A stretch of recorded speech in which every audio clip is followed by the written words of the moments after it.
अपने देश में कुछ ऐसा हो रहा है, ये मंदिर जिहादी बढ़ते जा रहे हैं। कल हमने आपको बताया था कि ये इत्तेफाक नहीं है। ऐसा नहीं था कि मंदिर में घुसे लोगों को नमाज पढ़ने के लिए बाहर निकलने का वक्त नहीं मिला।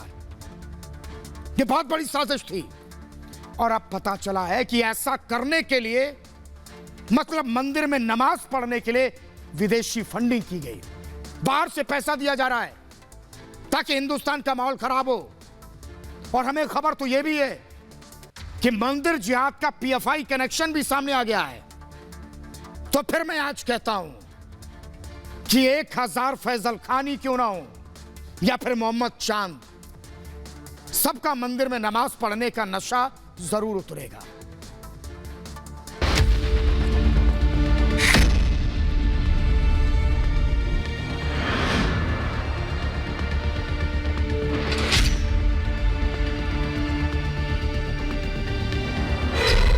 मंदिर में नमाज पर पीएफआई का हाथ।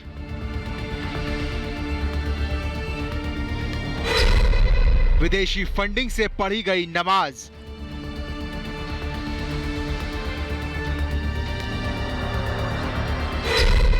फैसल के चेहरे से उतरा नकाब।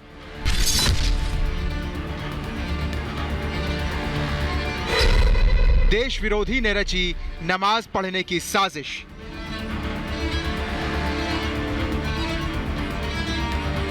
मथुरा के नंद बाबा मंदिर से जो तस्वीरें सोमवार को सामने आई, उन्हें देखने के बाद पूरे देश की जनता के अंदर नाराजगी नजर आई। मंदिर के अंदर नमाज पढ़े जाने की तस्वीरें तो सबने देखी, मगर ये सोची समझी साजिश का हिस्सा था। साजिश के तहत कैसे मंदिर में नमाज पढ़ी गई, इसके बारे में आज हम खुलासा करेंगे। दरअसल मथुरा के नंद बाबा मंदिर में नमाज पढ़ी जाना कोई मामूली घटना नहीं थी। इसे एक सोची समझी साजिश के तहत अंजाम दिया गया था। ऐसा हम इसलिए कह रहे हैं क्योंकि इस पूरी घटना के पीछे पीएफआई से तार जुड़े होने की बात सामने आ रही है। साथ ही मंदिर में नमाज पढ़े जाने के पीछे विदेशी फंडिंग होने के सबूत भी मिले हैं।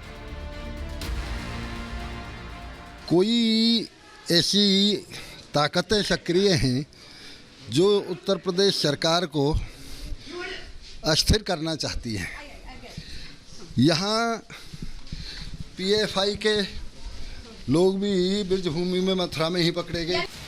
दरअसल मंदिर के सेवायत ने जो एफआईआर दर्ज कराई है, उसमें भी नमाज पढ़ने वाले आरोपियों को किसी विदेशी मुस्लिम संगठन से जुड़े होने की आशंका जताई गई है और विदेशी फंडिंग का भी जिक्र किया गया है। रिपब्लिक भारत पर मैं आपको ये एक्सक्लूसिव तस्वीरें दिखा रही हूँ। यही वो जगह है जहाँ पर आकर फैजल खान ने अपने साथी के साथ नमाज पढ़ी और इसके बाद यहीं से वो फोटो वायरल कर दी। यानी ये जो मंदिर का प्रांगण है, यहाँ पर आकर इन लोगों को पहले विश्वास दिलाया कि कैसे हिंदू परंपरा में विश्वास है और इसका फायदा उठाया। ये देखिए, ये मंदिर है। यहाँ पर आकर जब इन लोगों ने कहा आप प्रसाद ग्रहण कर लीजिए, तो प्रसाद नहीं लिया, प्रसाद लेने से मना कर दिया। और इसीलिए तो हम कह रहे हैं कि क्या ये सोची समझी साजिश थी, क्या ये सोची समझी चाल थी। और उसी के बाद देखिए सुरक्षा भी यहाँ पर तैनात कर दी गई है, क्योंकि ये लोग यही कह रहे हैं कि अब यहाँ पर सुरक्षा होनी चाहिए। खबर यह भी है कि नंद बाबा मंदिर में एक बार फिर माहौल खराब करने की कोशिश की गई थी। बात यह है कि अब यहाँ हमारे कुछ गांव के कुछ शरारती तत्व हैं, वो यहाँ मंदिर पे जो है कि आक्रमण करने के विचार में थे। शरारती तत्व है, बहुत बड़ी बात ही बोली गई है। शरारती तत्व यहाँ का माहौल खराब कर रहे हैं और इसीलिए फैजल खान को भेजा। हाँ जी, इसी प्रकार का अभी 10 मिनट पहले यहाँ पर कुछ प्रकार के लोग आए थे, अभी प्रशासन ने उनको भेज दिया है। मंदिर में नमाज पढ़ने, फिर उसकी तस्वीरें वायरल करने और आज कुछ शरारती तत्वों द्वारा फिर से माहौल बिगाड़ने की कोशिश से ये साफ है कि देश विरोधी संगठनों ने कोई बड़ी साजिश की योजना बनाई थी। इससे पहले भी मथुरा से इस तरह की गतिविधियों से जुड़े लोगों को पकड़ा जा चुका है। मतलब साफ है कि मथुरा ऐसे लोगों का गढ़ बनता जा रहा है। क्या अभी तक इन्होंने कुछ बोला कि किस तरीके से ये वहाँ गए, वहाँ उन्होंने पुजारियों से बात की और ये आखिरकार इन्होंने क्यों किया? क्योंकि एंटी सीए प्रोटेस्टर भी काफी कुछ साक्ष्य इनके प्रति प्राप्त हुए हैं। हाँ। उसी के आधार पर धारा 419-20, 67-68 और 471 में वृद्धि की गई है। इस मामले पर बीजेपी ने भी कांग्रेस पर निशाना साधा है। बीजेपी ने राहुल गांधी से भी जवाब मांगा। बीजेपी का कहना है कि फैजल खान के कांग्रेस से रिश्ते हैं और इस साजिश में कांग्रेस भी शामिल है। जहां तक फैजल खान का सवाल है, आज हमारा सवाल कांग्रेस पार्टी से है, क्योंकि उनकी जो सोशल मीडिया प्रोफाइल है उसको देखने के बाद एक बात स्पष्ट है कि कहीं न कहीं फैजल खान का कांग्रेस पार्टी और कांग्रेस के भावनाओं के साथ, विचारों के साथ एक लंबे समय से घना जुड़ाव था।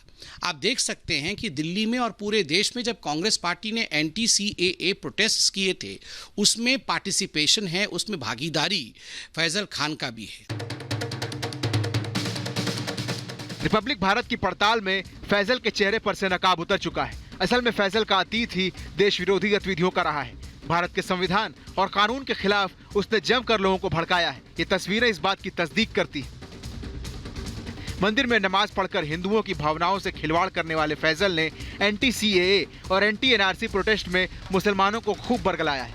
उसकी तस्वीरें इस बात की गवाही दे रही हैं कि फैजल का मकसद कभी अमन और कानून का सम्मान करना नहीं रहा। ऐसी आशंका भी जताई जा रही है कि सांप्रदायिक सद्भाव बिगाड़ने और माहौल खराब करने के लिए फैजल ने मंदिर में नमाज पढ़ी। लोगों को उकसाने के लिए मंदिर में नमाज पढ़ने की तस्वीरें वायरल की ताकि हिंदुओं की भावनाओं को चोट पहुंचाई जा सके। इस हरकत के पीछे फैजल की मंशा बेहद ही खतरनाक थी। फैजल का अतीत भी इसी बात की पुष्टि कर रहा है। Bureau report, Republic Bharat. मतलब मंदिर में धोखे से नमाज पढ़कर हिंदुओं की आस्था से खिलवाड़ करने का यह मामला रुकेगा नहीं। और कल मैंने आपको कहा था कि मंदिर में नमाज पढ़ने के पीछे कोई साजिश है, सोची समझी साजिश है। क्या विदेशी फंडिंग से मंदिर जिहाद हो रहा है या देश के खिलाफ एक साजिश हो रही है? लेकिन अब सबसे बड़ा सबूत हाथ लगा है।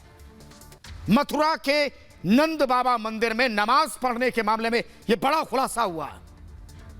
सांप्रदायिक सौहार्द का ढोंग करने वाला फैजल मंदिर में नमाज पढ़कर माहौल बिगाड़ने की साजिश कर रहा था।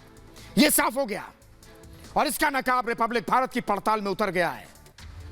असल में फैजल का जो अतीत है, यह पहले क्या करता रहा है, यह देश विरोधी गतिविधियों में शामिल रहा और भारत के संविधान और कानून के खिलाफ उसने जमकर लोगों को भड़काया।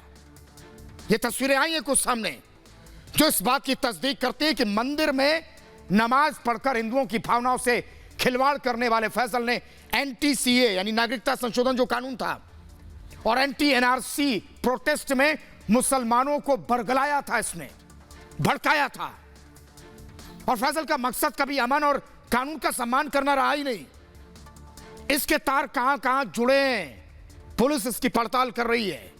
और पहली नजर में मंदिर में नमाज पढ़ने के पीछे एक बड़ी साजिश और फंडिंग की बात निकली कि विदेश से पैसा आ रहा था।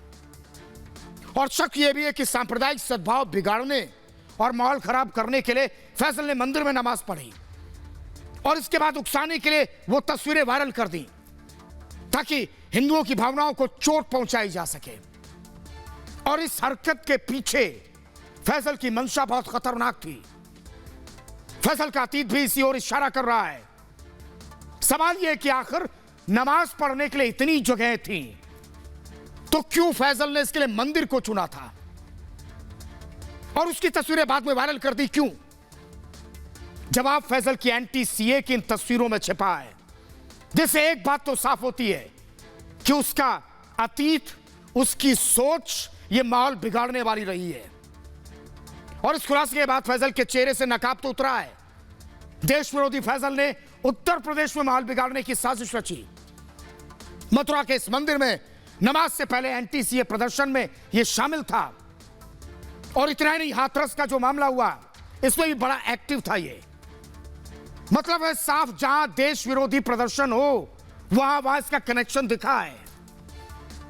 तो क्या अब भी फैजल के सांप्रदायिक सौहार्द वाले दावे पर यकीन होता है? नहीं। मंदिर में नमाज पढ़कर वो सद्भाव की मिसाल पेश कर रहा था, लेकिन इसका इतिहास देश विरोध का रहा।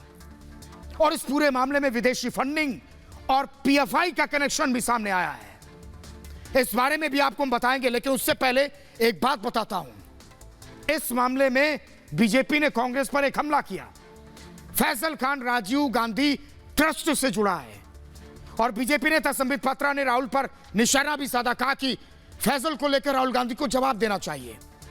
बीजेपी ने आरोप लगाया है, कहा फैजल राहुल के साथ मिलकर काम कर रहे थे तब सवाल यह कि क्या कांग्रेस शांति और सद्भाव को बाधित करने की, रोकने की कोशिश कर रही है? जवाब भी मांगा है बीजेपी ने कांग्रेस से। और सद्भावना के नाम पर मंदिर में साजिश करने वाले फैजल खान का राहुल गांधी के साथ रिश्ता क्या है? बीजेपी पूछ रही, आरोप है उसका कि फैजल के पीछे कांग्रेस है और कांग्रेस देश का माहौल बिगाड़ना चाहती है। लेकिन हमने कल पूछा था कि क्या हिंदुओं की भावना भड़काने के लिए विदेशी पैसा मिल रहा है? इस पर जांच तो चल रही है और मंदिर में नमाज को लेकर पीएफआई का हाथ सामने आया है। फिर मैं पूछता हूं, क्या मथुरा मुस्लिम कट्टरपंथियों के निशाने पर है या मथुरा को मंदिर जिहाद का केंद्र बनाने की एक साजिश हो रही है?